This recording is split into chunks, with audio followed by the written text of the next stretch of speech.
오늘 우리에게 주신 하나님의 말씀은 시편 102편 1절에서 16절 말씀입니다. 여호와여, 내 기도를 들으시고 나의 부르짖음을 주께 상달하게 하소서. 나의 괴로운 날에 주의 얼굴을 내게서 숨기지 마소서. 주의 귀를 내게 기울이사 내가 부르짖는 날에 속히 내게 응답하소서. 내 날이 연기같이 소멸하며 내 뼈가 숯같이 탔음이니이다. 내가 음식 먹기도 잊었으므로 내 마음이 풀같이 시들고 말라버렸사오며 나의 탄식 소리로 말미암아 나의 살이 뼈에 붙었나이다. 나는 광야의 올빼미 같고 황폐한 곳에 부엉이같이 되었사오며 내가 밤을 새우니 지붕 위에 외로운 참새 같으니이다. 내 원수들이 종일 나를 비방하며 내게 대항하여 미칠 듯이 날뛰는 자들이 나를 가리켜 맹세하나이다. 나는 죄를 양식같이 먹으며 나는 눈물 섞인 물을 마셨나이다. 주의 분노와 진노로 말미암음이라 주께서 나를 들어서 던지셨나이다. 내 날이 기울어지는 그림자 같고 내가 풀에 시들어짐 같으니이다. 여호와여, 주는 영원히 계시고 주에 대한 기억은 대대에 이르리이다. 주께서 일어나사 시온을 긍휼히 여기시리니 지금은 그에게 은혜를 베푸실 때라 정한 기한이 다가옴이니이다. 주의 종들이 시온의 돌들을 즐거워하며 그의 티끌도 은혜를 받나이다.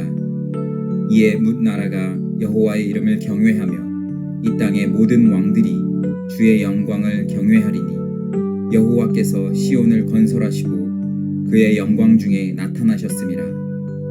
아멘. 할렐루야. 사랑합니다. 축복합니다.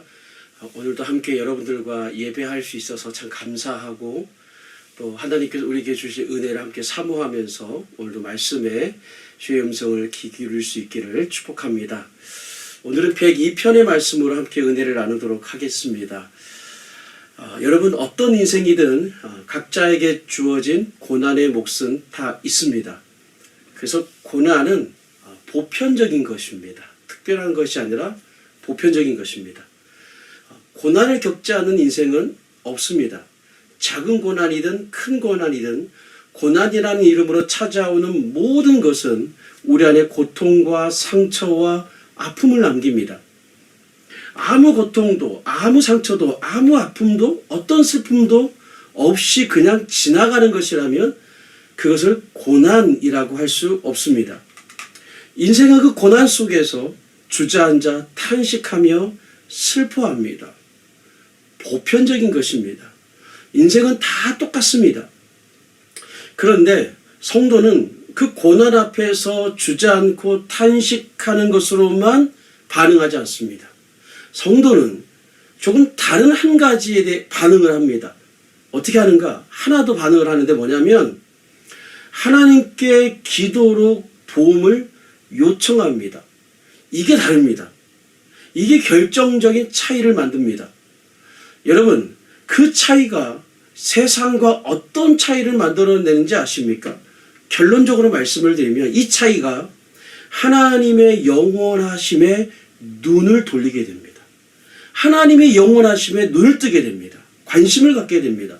하나님 나라에 대한 열망이 생기고 하나님의 나라가 이 땅에 드러나기를 바라는 영적 굶주림이 생깁니다.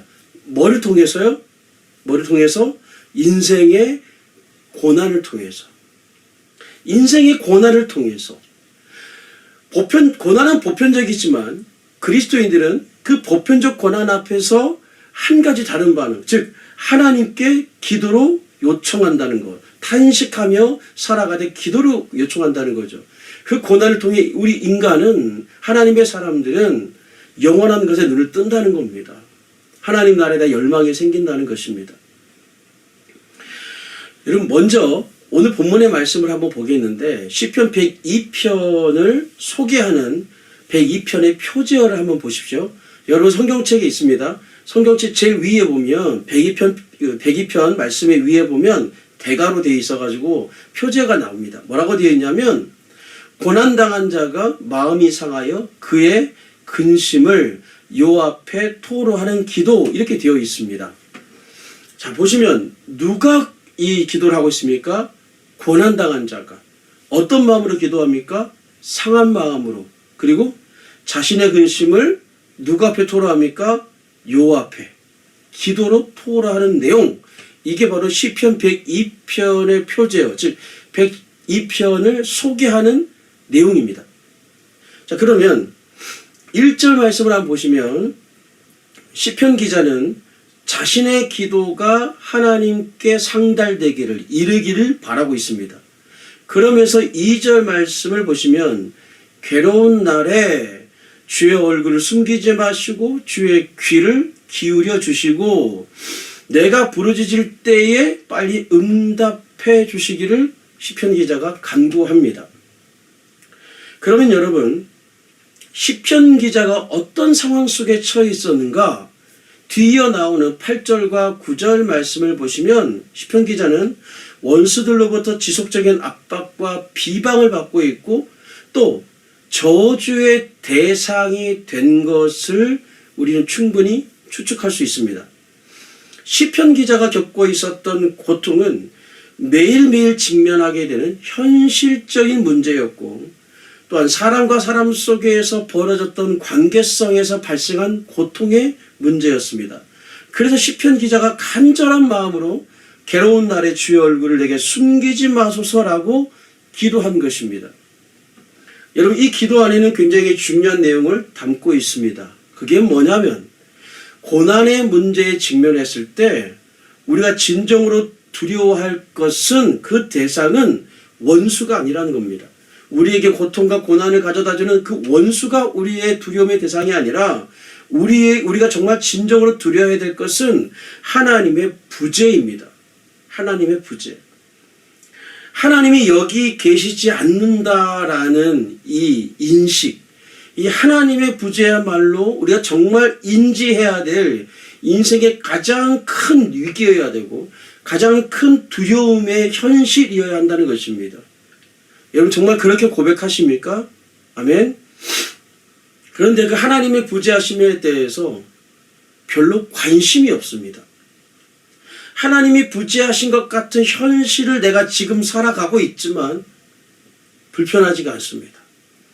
하나님이 여기 계신다 안 계신다에 대한 인식 없이 말 그대로 하나님이 부재하다 그렇지 않다 아예 생각조차 하지도 않지만 오히려 그렇게 살아가도 편하게 생각합니다. 그게 좋다고 생각을 합니다. 하나님이 내 인생에 개입하시고 내 삶에 하나님이 섭리하시고 나와 동행하신다는 사실이 오히려 부담스럽고 또 구직을 원하지도 않고 그렇게 살기를 바라는 것이 이 시대의 특징입니다. 하나님의 섭리와 개입에 목말라 하지 않습니다. 목말라 하지 않고 갈급해하지 않습니다. 관심이 없습니다. 영적으로 굉장히 어두워진 시대의 특징 아니겠습니까? 그러나 여러분, 하나님의 부재하심이야말로 가장 큰 심판이고 우리가 정말 두려워해야 될 상황이라는 사실을 믿으시기를 축복합니다. 오늘 시편 기자는 원수들로부터 지속적인 압박과 모욕을 당하면서 하나님이 내 인생에 부재하신 것 같은 경험을 하고 있는 것입니다. 그래서 시편 기자가 주의 얼굴을 내게 숨기지 마시고 주의 귀를 내게 기울이사 내가 부르짖는 기도에 빨리 응답해 주소서라고 기도하고 있는 것입니다. 그러면서 3절 말씀에 보면 기도로 시편 기자가 탄식합니다. 탄원합니다. 3절 말씀을 같이 읽겠습니다. 시작. 내 날이 연기같이 소멸하며 내 뼈가 숯같이 탔음이니이다.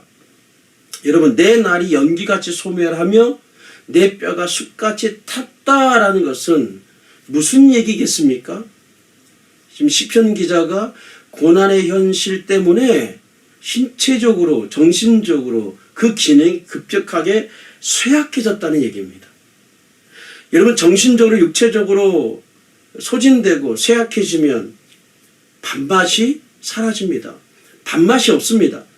그래서 시편 기자가 이런 얘기를 합니다. 4절 보시면 4절과 5절입니다. 보시면 내가 음식 먹기도 잊었으므로 내 마음이 풀같이 시들고 말라버려 싸우며 나의 탄식 소리로 말미암아 나의 살이 뼈에 붙었나이다 말씀합니다. 그뿐만이 아닙니다. 6절과 7절 말씀 우리 함께 읽겠습니다. 시작. 나는 광야의 올빼미 같고 황폐한 곳에 부엉이 같이 되어 싸우며 내가 밤을 새우니 지붕 위에 외로운 참새 같으니이다. 여러분 이 7절 말씀해 보십시오. 보시면 지붕 위에 외로운 참새 같습니다라고 시편 기자가 자신의 상황을 이렇게 얘기를 합니다. 여러분 이 표현은 시편 기자의 상황이 이렇다라는 것을 시적 언어로 표현한 겁니다. 당시 고대 세계에서 참새는요 가장 흔하고 가장 값싼 존재를 가리키는 표현이었습니다. 그래서 참새가 갖는 이미지는 아무도 주목하지 않는 존재, 그런 뜻이 있습니다. 거의 존재감이 거의 없는 생명, 이런 게 참새라는 이 비유적으로 참새의 의미가 거기에 담겨 있는 것입니다. 그리고 또 하나 여러분 잘 아시는 것처럼 참새는 혼자 다닙니까? 때로 다닙니까? 예, 때로 다니죠. 근데 7절 말씀 다시 보면 참새가 지금 혼자 있는 것으로 표현되고 있습니다. 그럼 이게 무슨 얘기겠습니까?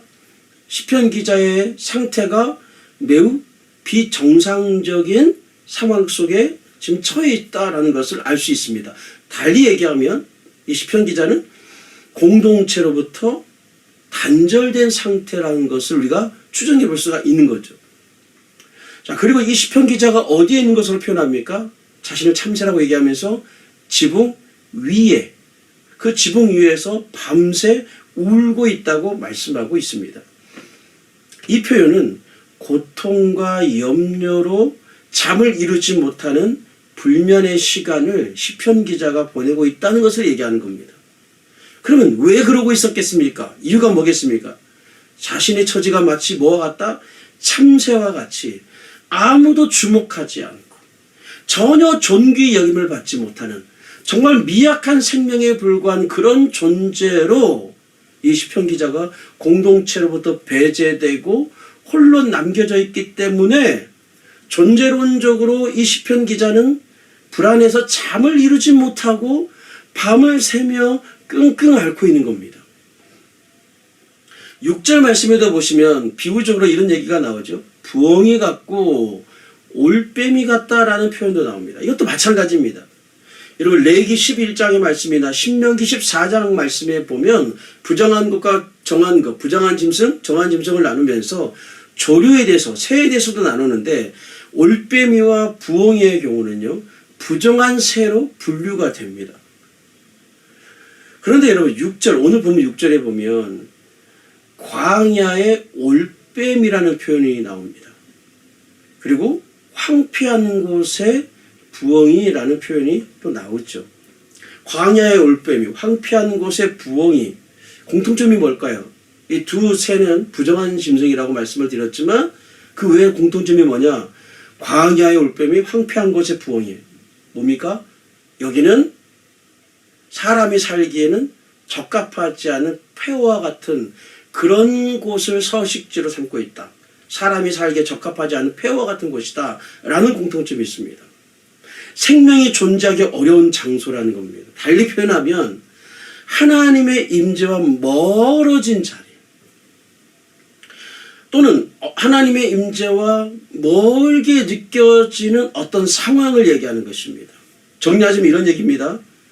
시편 기자가 자신의 처지에 대해서 부엉이 같고 올빼미 같다는 것은 내 삶이 폐허가 되었다는 것이고, 그것은 하나님의 임재와 멀어진 영적인 상황이나 어떤 상태에 놓여 있다는 겁니다.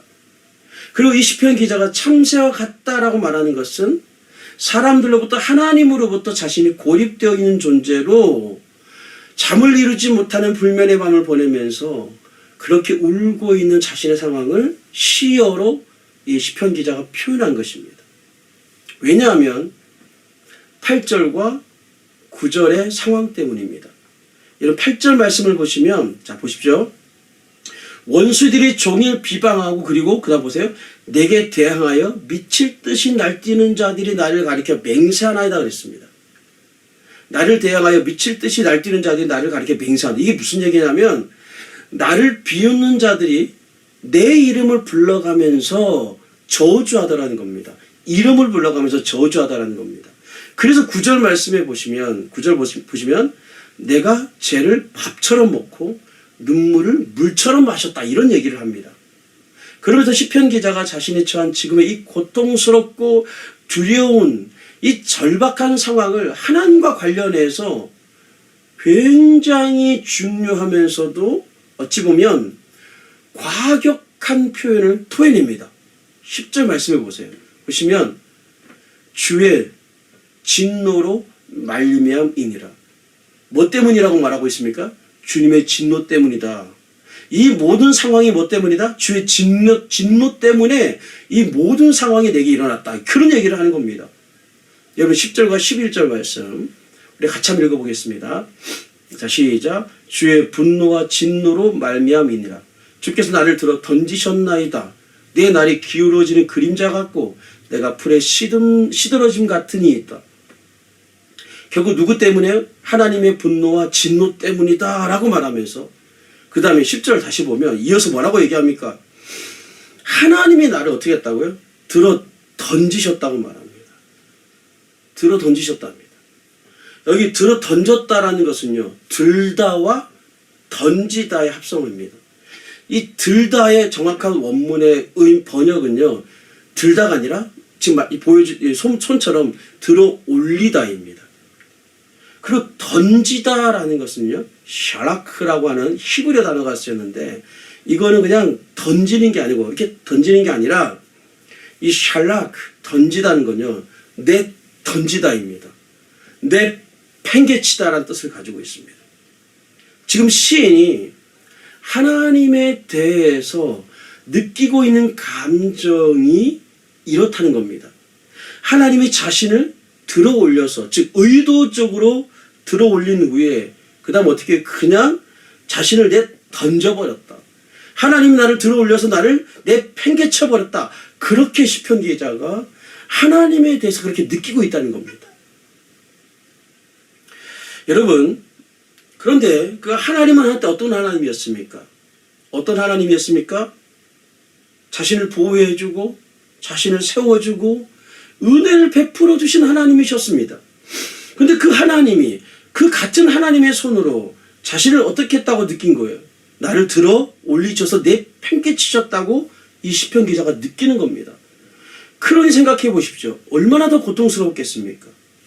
여러분, 고통 가운데 고난 가운데 있지만 현실은 하나도 바뀐 게 없을 때, 사람도 하나님도 내 인생을 외면하는 것 같은 느낌이 있을 때, 그래서 우리의 처지가 마치 지붕 위에 있는 참새처럼 외로이 밤을 지새며 우는 것 같은 처지에 있을 때, 우는 것밖에 할 게 없는 것 같은 그런 상황이 있을 때, 또는 부엉이와 올빼미 같이 하나님의 임재와는 멀게 느껴지는 상황과 그런 현실에 우리의 삶이 놓이게 됐을 때, 그때 우리가 하는 솔직한 하나님을 향한 우리의 감정이 오늘 시편 기자의 이 느낌과 그 감정과 같을 수 있다는 것입니다.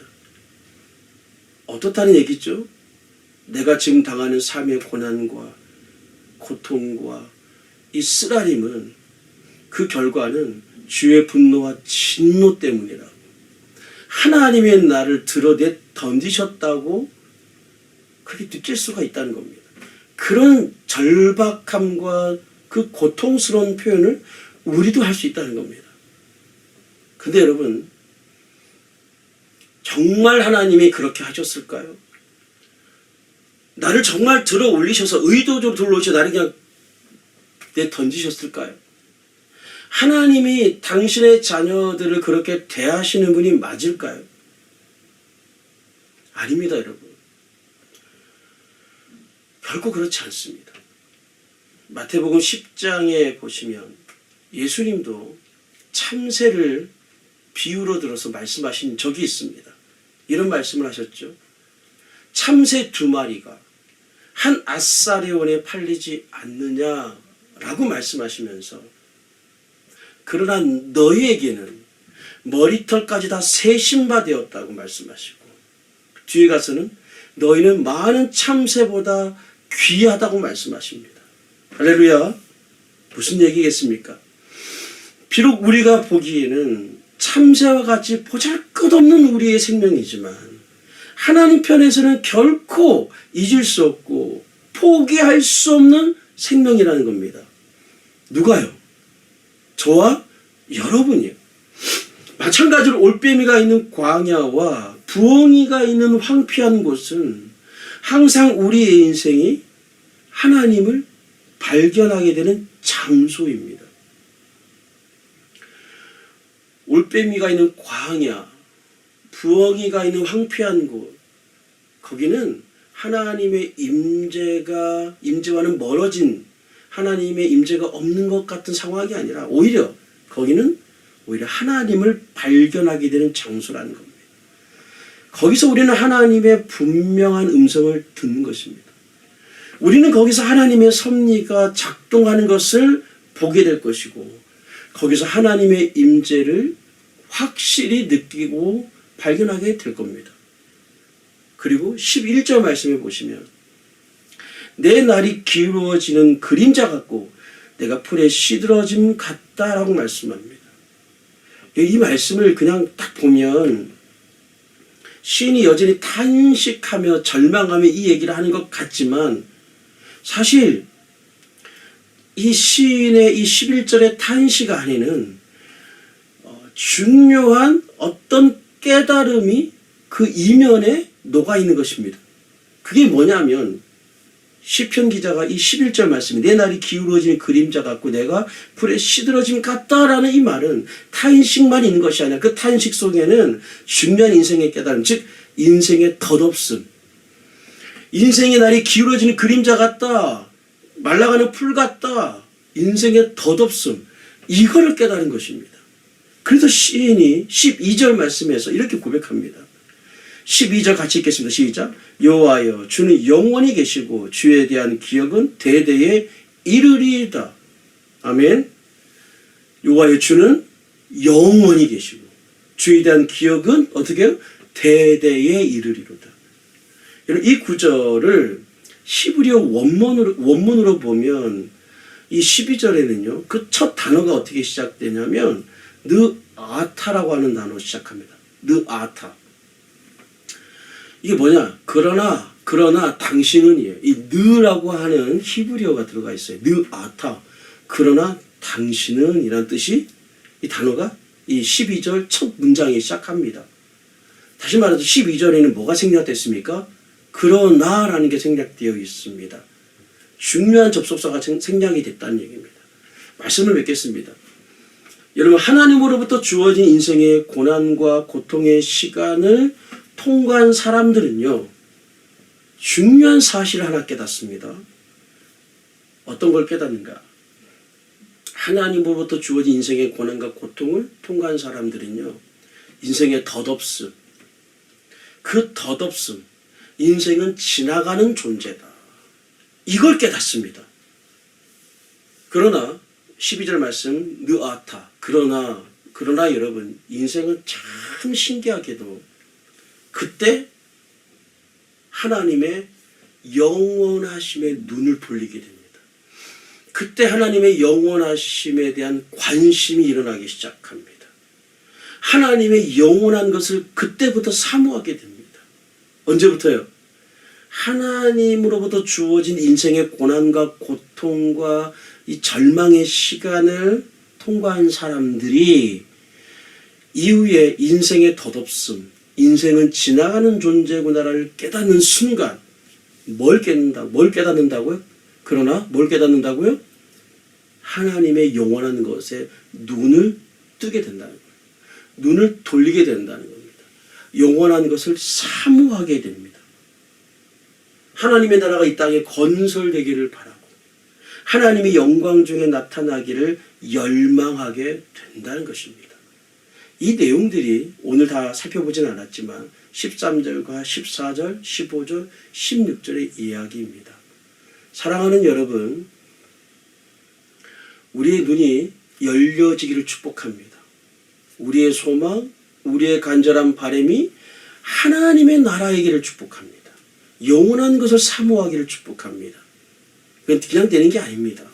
하나님으로부터 주어진 인생의 고난과 시련을 통과한 사람들이 인생의 덧없음을 깨닫고 인생은 정말 지나가는 존재구나 라는 이 사실을 깨닫는 사람들이 그제서야 영원한 것에 눈을 뜨게 되고 영원한 것에 관심을 갖게 된다는 겁니다. 하나님의 나라를 소망하게 된다는 겁니다. 우리가 살아가는 생애 가운데 하나님의 나라가 확장되기를 원하고 하나님의 나라가 이 땅에 세워지기를 바라는 열망이 우리 가운데 생기게 된다는 겁니다. 사랑하는 여러분, 우리의 삶의 결론이 우리의 마지막 소망이 살아가면 살아갈수록 우리 안에 들끓는 영원한 소망과 바람이 하나님의 영광 가운데 나타나기를, 하나님의 나라가 이 땅에 드러나기를, 영원한 것을 사모하는 우리 자신이 되기를 주의 이름으로 축복합니다. 말씀을 생각하시면서 이 시간 함께 기도하며 나아가겠습니다. 하나님 나라를 사모합니다. 우리가 살아가는 인생의 세월이 길어지면 길어질수록 영원한 것을 사모하는 자들이 되고 영원한 것에 눈뜬 자가 되게 하여 주시고 하나님의 영광 가운데 드러나기를 바라고 이 땅에 하나님 나라가 세워지기를 바라는 그 열망과 그 뜨거움과 영적 굶주림으로 살아가게 하여 주옵소서.